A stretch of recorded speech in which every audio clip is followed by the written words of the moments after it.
مفیسی حصے لطافت کو مٹا دیتی ہے، بشر کو بشر کی اوقات بلا دیتی ہے. اور کرسما کی زبانی بھی کوئی بات سنے، روز بچوں کو جو بھوکا ہی سلا دیتی ہے. اس کے دامن پہ لگے تال یہی کہتے ہیں کہ بھوک تہذیب کے آداب بلا دیتی. نحمدہ نصلی و نصلی علی رسولہ الکریم، اما بعد فاعوذ باللہ من الشیطان الرجیم، بسم اللہ الرحمن الرحیم. السلام علیکم ورحمۃ اللہ. جناب صدر، یہ ہے اسلامی جمہوریہ پاکستان، جہاں ہر شخص بھوکا ہے. کوئی دولت کا بھوکا ہے تو کوئی شہرت کا بھوکا ہے، کوئی دولت کا پرستار ہے تو کوئی پیٹ کا بھوکا ہے. کہتے رجال بڑھتا چلا جاتا ہے، لیکن یہاں کوئی قیامت نہیں اترتی. بھوک 2 وقت کی روٹی کے عوض بنت حوا کو ابن آدم کی ہوس کا نشانہ بننے پر مجبور کر دیتی ہے، لیکن یہاں کوئی قیامت نہیں اترتی.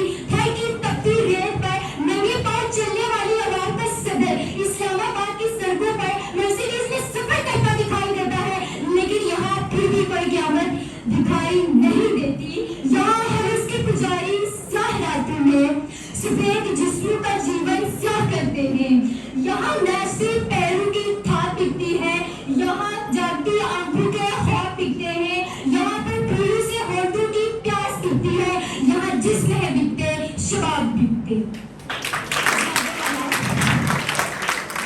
جناب والا، غربت سے دبے ان لوگوں کا اصل مسئلہ اخلاقیات نہیں معاشیات ہے. آئیے دلائی سے بات کرتے ہیں. روٹی کے چند ٹکڑوں کی خاطر اٹلی جانے والے مجبور لوگوں کا اصل مسئلہ اخلاقیات نہیں معاشیات تھا. زرد چہرہ، آنکھیں ادر کو دسی ہوئی نشتر ہسپتال کے باہر فقط 2 کلو آٹے کی خاطر پھول بیچنے والے بوڑھے کا اصل مسئلہ اخلاقیات نہیں معاشیات تھا. جناب بالا، جب اس کشمیر میں بچوں کو ماں کی گود سے اٹھا کر زمین پر پٹایا جاتا ہے تو ان کی چیخوں کی آوازیں 7ویں آسمان پر سنائی دیتی ہے. انسانیت داڑے مار مار کر اقوام متحدہ میں فریادیں کرتی ہے، لیکن اقوام متحدہ کو یہ آوازیں سنائی نہیں دیتی، کیونکہ مسئلہ اخلاقیات کا نہیں، مسئلہ پاکستان کی معاشیت کا ہے، مسئلہ پاکستان کی معاشیات کا ہے، مسئلہ پاکستان کے معاشی حالات کا ہے. جناب والا،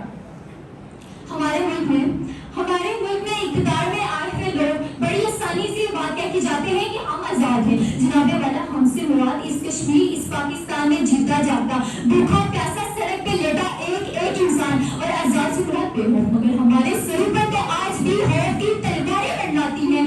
آزاد سے مراد حکومت، مگر ہمارے ملک کے سیاستدان تو آج بھی ہاتھوں میں کشکول تھامے امریکہ کے سامنے اپنی قوم کی اہمیت کا سودا کرتے ہیں. آزاد سے مراد کسی کی تابع نہ ہونا، مگر ہم تو آج بھی اس ظالموں جابری کی بہتر سے بڑی حکمرانوں کے تابع ہیں. جناب والا، جس ملک میں واٹر کولر کے ساتھ لٹکتے ایک گلاس کو بھی غلامی کی زنجیروں میں جکڑ کر رکھا گیا ہے، اس ملک میں انسان کا پیٹ کیا بات آزاد ہوگا. جناب والا، جس ملک میں حاملہ عورتیں ہسپتالوں کے اسٹیجز پہ دم توڑ دیں، جس ملک میں بچوں کو تعلیم اور مزدور کو 2 وقت کی روٹی نہ ملے، اس ملک میں تہذیب کی بات کرنا نادانی نہیں تو اور کیا ہے. جناب والا، جس معاشرے میں انسانوں کی کوئی قیمت نہیں ہوتی، وہاں عزت کی بولی سب سے اونچی لگتی ہے. جس معاشرے میں انسانوں کی کوئی قیمت نہیں ہوتی، وہاں بنت حوا کو یوں سلام نچایا جاتا ہے. اور جس معاشرے میں انسانوں کی کوئی قیمت نہیں ہوتی، وہاں بھوک تہذیب کے آداب بلا دیتی. جناب والا، اسلام کے مجرموں کو جب تک کٹہرے میں بند نہیں کیا جائے گا، میرے وطن میں تہذیب نامی کوئی چیز آ نہیں سکتی. کیونکہ تہذیب وہ قومیں حاصل کرتی ہے جو پیڑ سے آزاد ہوں، جو حق میں آزاد ہوں، اور جو پیڑ سے آزاد نہ ہے ان کو آزاد کرنے کے لیے کسی نظم و ضبط کی نہیں بلکہ پیڑ کی آزادی کافی ہوتی ہے. کیونکہ بھوک تہذیب کے آداب بلا دیتی ہے. جس کا ایک ہی بچہ ہو